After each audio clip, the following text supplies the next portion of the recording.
শান্তি নেই ঐশ্বরিয়ার। বৌদি সীমা বিরোধগার করলেন প্রাক্তন সুন্দরীর বিরুদ্ধে।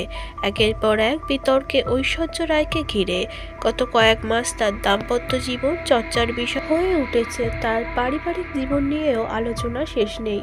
এবার সরাসরি বৌদি সীমা রায়ের সঙ্গে সংঘাত।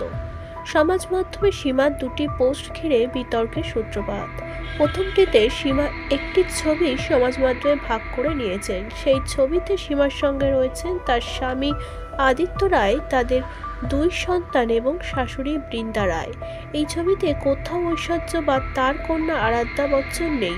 এই পোস্ট দেখে বচ্চন বধূর অনুরাগীরা সমাজ মাধ্যমে সরব। তিনিও কি ঐশ্বর্যকে ব্যর্থ করে দিয়েছেন? মন্তব্য বিভাগে প্রশ্ন ছুড়ে দিয়েছেন তারা। প্রচারে আসায় এই সুযোগ হারায়নি, তিনি লিখিত জবাব দিয়েছেন। আপনারা ঐশ্বর্য সমাজ মাধ্যমের পাতা খুলে দেখুন, সেখানে শুধুই তিনি এবং তার মেয়ের ছবি। কোথাও আমাদের ছবি ভাগ করে নিতে দেখেছেন? এরপরই সীমা আর একটি পোস্ট করেন। ঐশ্বর্যর ননদ শ্বেতা বচ্চন ও নন্দায় নিখিল বচ্চনকে ধন্যবাদ জানিয়ে জল্পনা যেন আরও বৃদ্ধি পাইয়ে দিয়েছে।